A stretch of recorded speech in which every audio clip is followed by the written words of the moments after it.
à chaque protestant 2.0, je suis heureuse de vous retrouver en ce lundi le 3 mai, on est à Mittesheim pour démarrer cette journée, cette semaine. Je vous propose d'aller dans le Nouveau Testament.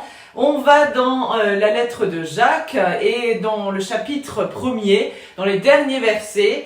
Ce n'est pas un avertissement, mais en tout cas, c'est un moment où on est invité à écouter, à agir aussi, et il nous est dit simplement « Tout don excellent et tout cadeau parfait descendent du ciel. Ils viennent de Dieu, le créateur des lumières célestes, et Dieu ne change pas, il ne produit pas d'onde, de variation de position.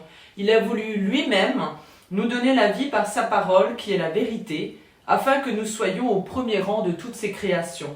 Rappelez-vous bien ceci, mes chers frères, chacun doit être prompt à écouter, mais lent à parler, lent à se mettre en colère, car un homme en colère n'accomplit pas ce qui est juste aux yeux de Dieu. C'est pourquoi rejetez donc tout ce qui salit et tous les excès dus à la méchanceté. Accueillez avec humilité la parole que Dieu plante dans votre cœur, car elle a le pouvoir de vous sauver. Ne vous faites pas des illusions sur vous-même en vous contentant d'écouter la parole de Dieu. Mettez-la réellement en pratique, car celui qui écoute la parole sans la mettre en pratique ressemble à un homme qui se regarde dans un miroir et se voit tel qu'il est. Après s'être regardé, il s'en va et oublie aussitôt comme il est.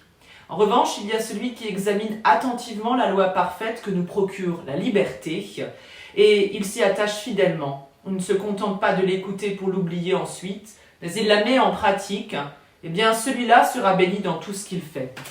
Ainsi donc, l'auteur ici de cette lettre est catégorique. Chacun d'entre nous est responsable de ce qu'il choisit de faire de sa vie et dans sa vie.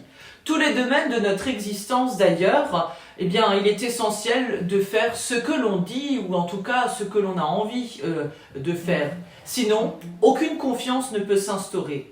Il en est de même, et c'est essentiel, de mettre en pratique ce que chacun d'ailleurs peut lire, en comprenant dans la Bible les choses. C'est une manière du coup d'être en accord d'abord avec soi-même, alors on se sent libre et on devient même en accord aussi avec Dieu et avec celles et ceux qui nous entourent dans notre communauté de vie. Et je vous propose la prière du jour dans le livret de la Société luthérienne, la prière de l'artisan pour ce 3 mai.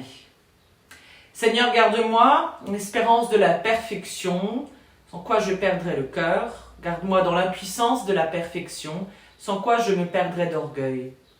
Viens purifier mon regard, quand je fais mal, il n'est pas sûr que ce soit mal, quand je fais bien, il n'est pas sûr que ce soit bien. Seigneur, ne me laisse jamais oublier que tout savoir est vain, sauf là où il y a du travail, que tout travail est vide, sauf là où il y a l'amour, que tout amour est creux, qui ne me lie à moi-même et aux autres et à toi. Amen. Je vous souhaite une belle journée dans la paix de Dieu. On se retrouve demain matin pour la prière du petit-déj. On se retrouve chaque dimanche également pour un temps de célébration. Et n'oubliez pas, on se retrouve aussi sur Facebook avec notre rétrospective Un an dans le rétro. Et nous regardons ensemble chaque matin également ce que nous avons vécu déjà depuis plus d'1 an. Portez-vous bien, à plus!